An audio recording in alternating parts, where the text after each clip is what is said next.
بسم اللہ الرحمن الرحیم۔ ابھی جو روایتیں پڑھی جا رہی تھیں اس میں ایک مضمون کئی حدیث میں آیا کہ جانتے بوجھتے اگر کوئی شخص کسی ظالم کا ساتھ دیتا ہے، جو ناحق ہے اس کا ساتھ دیتا ہے، تو اس کا وبال بیان کیا گیا ہے۔ اس کے مختلف اسباب ہوتے ہیں جس کو عصبیت کہتے ہیں، کبھی خاندان کی بنیاد پر، کبھی برادری کی بنیاد پر، کبھی وطن کی بنیاد پر۔ اللہ کا فضل ہے دارالعلوم اس فتنے سے بہت دنوں سے محفوظ ہے، لیکن شیطان پیچھے لگا رہتا ہے۔ ہماری طالب علمی کے زمانے میں ایک مرتبہ بہار اور یو پی کے طلبہ میں ٹھن گئی تھی، اگرچہ اس کا رخ دوسرا تھا، علمی مقابلہ ہو رہا تھا، مضامین لکھے جا رہے تھے، پرچے آ رہے تھے، لیکن منافست بہت زور کی تھی۔ لیکن حکیم الاسلام حضرت مولانا قاری محمد طیب صاحب رحمۃ اللہ علیہ نے بڑی حکمت کے ساتھ اس کو گزار دیا اور سب کو ملا دیا۔ مگر کبھی کبھی ہوتا ہے، اور چھوٹے مدرسوں میں زیادہ ہوتا ہے۔ کیا ہوتا ہے؟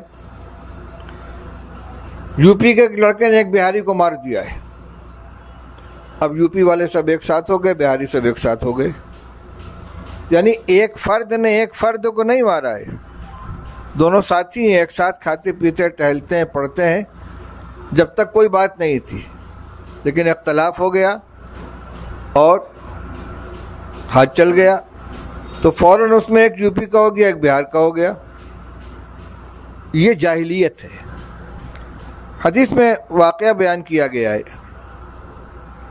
کہ ایک صحابی جن کی مزاج کے اندر مزاح تھا، مذاق کرنے والے، دوسرے ساتھی کے ساتھ انہوں نے کچھ مذاق کیا اور ان کو غصہ آ گیا، انہوں نے ایک تماچا مار دیا۔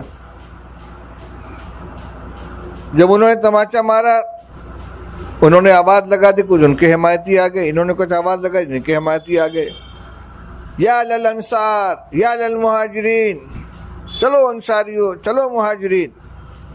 رسول اللہ صلی اللہ علیہ وسلم کو اطلاع، فوراً تشریف لائے، ما بال دعوی الجاہلیہ، یہ کیا جاہلیت کی باتیں کر رہے ہو؟ میں تمہارے درمیان موجود ہوں۔ آپ ہجرت کر کے آئے تو انصار اور مہاجرین کو ایسا سیر و شکر کر دیا کہ ایک انصاری اور ایک مہاجر کو بھائی بنا دیا، اور ایسا بھائی بنا دیا کہ سگے بھائی سے زیادہ مقام اس کو مل گیا۔ حضرت عبد الرحمن ابن عوف رضی اللہ تعالیٰ عنہ مہاجرین میں سے ہیں، حضرت سعد ابن ربیع انصاری ہیں۔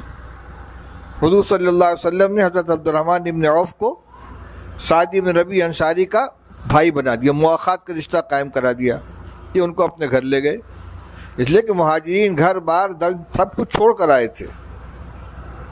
تو سعد ابن ربیع نے ان سے کہا، بھائی، اہل مدینہ جانتے ہیں کہ میں مدینہ والوں میں سب سے زیادہ باغات کا مالک ہوں، میری جتنی جائیداد ہے، جتنے باغات ہیں، ان سب میں آدھا تمہارا آدھا میرا، اور میری 2 بیویاں ہیں، تم ان میں سے جس کے بارے میں کہو میں اس کو طلاق دے دوں، اور عدت گزار کر تم اس سے نکاح کر لو، اس کی عدت گزرے تم نکاح کر لو۔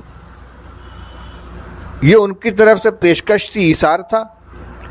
ادھر سے یہ استغنا نے فرمایا، بارک اللہ فی اہلک و مالک، اللہ تمہارے اہل میں بھی برکت عطا فرمائے، تمہارے مال میں بھی برکت عطا فرمائے، مجھے تو مدینے کے بازار کا راستہ بتا دو، میں مکہ میں بھی تجارت کیا کرتا تھا، یہاں بھی تجارت کر لوں گا۔ چنانچہ بازار گئے، کچھ خریدا، کچھ بیچا۔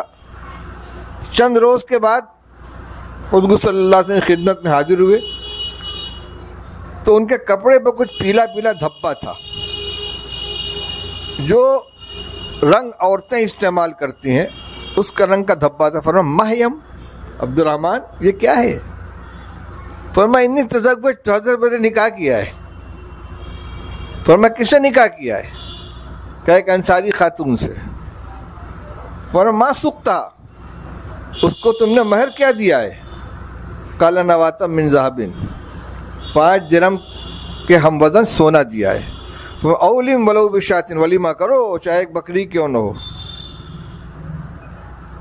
تاجر تھے، اللہ نے ہنر دیا تھا، چند روز میں خوشحالی آ گئی۔ میں یہ بتلا رہا ہوں کہ ان حضرات کے درمیان جو کوئی تعلق نہیں، ایک مکے کے رہنے والا ایک مدینہ کے رہنے والا، دونوں کی معاشرت الگ، مزاج الگ، اور بہت کچھ فرق تھا، لیکن اسلام کے رشتے میں پرو جانے کے بعد بالکل ایک جان دو قالب ہو گئے تھے۔ اب جب اس میں سے یہ آواز نکلی یا للانصار یا للمہاجرین، تو رسول اللہ صلی اللہ علیہ وسلم نے فرمایا ما بالو داول جاہلی، یہ تو جاہلیت کے زمانے کی بات ہے کہ عصبیت کی بنیاد پر کہ انصاری کو مہاجروں نے مار دیا یا مہاجر کو انصاری نے مار دیا، تو اب سب مہاجر ایک ساتھ ہو کے سب انصاری ایک ساتھ ہو جائے، یہ دعویٰ ہو رہا ہے۔ بہاری اور یوپی والے سب ایک ساتھ ہو جائیں اور بہاری سب ایک ساتھ ہو جائیں، یہ نہیں دیکھنا ہے کہ زیادتی کس کی ہے، یہ جاہلیت کی چیز ہے۔ اس میں اگر کوئی شخص جانتا ہے کہ میرا ساتھی غلطی پر ہے، چاہے اس کا ہم وطن ہو، چاہے اس کا دوست ہو، اس کا رشتہ دار ہو، اس کو اس کا ساتھ نہیں دینا چاہیے۔ مولانا مظفر حسین صاحب کا قصہ پڑھا ہو، سنایا گیا آپ کو، کاندھلوی، اللہ کے بہت نیک بندے تھے۔ کاندھلا میں ایک زمین کے بارے میں ہندوؤں اور مسلمانوں میں مقدمہ چلا۔ ہندو کہتے تھے کہ ہماری زمین ہے، مسلمان کہتے تھے ہماری زمین ہے، وہ کہتے تھے ہم یہاں مسجد بنائیں گے، وہ کہتے تھے ہم مندر بنائیں گے۔ انگریز کا زمانہ تھا، مقدمہ گیا انگریز کی عدالت میں۔ ہندوؤں نے کہا کہ یہ مولوی صاحب جو کہہ دیں گے ہم اس کو مان لیں گے، یعنی مولانا مظفر حسین صاحب۔ جج نے جو انگریز تھا مسلمانوں کو بلایا، کہا کہ یہ تمہارے مولوی صاحب مولوی مظفر صاحب، ان کے ہاتھ میں معاملہ دے تو یہ جو فیصلہ کر دیں۔ ہاں ہاں بالکل بالکل۔ تو سوچا حضرت تو مسلمانوں کی حمایت کریں گے ہی۔ جج نے بلایا ان کو کہ مولوی صاحب یہ جو جھگڑا ہو رہا ہے زمین کے بارے میں، آپ بتائیے زمین کس کی ہے؟ ان کہ یہ تو ہندوؤں کی زمین ہے۔ جج نے فیصلہ لکھا کہ مسلمان ہار گئے، اسلام جیت گیا۔ بڑا تاریخی جملہ ہے کہ مسلمان ہار گئے، اسلام جیت گیا۔ اس کا اثر یہ ہوا کہ ان ہندوؤں نے برضا و رغبت وہ زمین مسجد بنانے کے لیے مسلمانوں کے حوالے کر دی۔ پوری جماعت کا، پورے مسلمانوں کا مسئلہ ہے، لیکن جو صحیح بات ہے وہی اسی کی گواہی دیں گے۔ اس لیے شہادت زور کو من اکبر الکبائر قرار دیا گیا۔ بخاری شریف کی روایت ہے، رسول اللہ صلی اللہ علیہ وسلم نے فرمایا کہ میں تم کو گناہ کبیرہ نہ بتاؤں؟ تو فلاں گناہ کبیرہ ہے، فلاں گناہ کبیرہ ہے۔ 1 2 شمار کرنے کے بعد آپ ٹیک لگائے بیٹھے تو سیدھے ہو کر بیٹھ گئے۔ فرمایا الا وقول زور، الا وقول زور، الا وقول زور۔ جان بوجھ کر جھوٹ بولنا یا جھوٹی گواہی دینا یہ اکبر الکبائر میں سے ہے۔ ہمارے ساتھ اس طرح کے معاملات آتے ہیں، یہ ہدایات ہم سب کے لیے ہیں کہ ہم دانستہ طور پر کسی غلط کی حمایت نہ کریں، اپنی عاقبت تباہ نہ کریں۔ ابھی روایت پڑھی، اس کو قیامت کے دن بدترین لوگوں میں وہ شخص ہوگا جو دوسرے کی دنیا بنانے کے لیے اپنی آخرت کو تباہ کرے۔ آج ہی کے لیے نہیں، پوری زندگی کے لیے ہمیں اس کو پلے باندھ لینا چاہیے۔ اللہ تعالیٰ ہمیں اس کی توفیق عطا فرمائے۔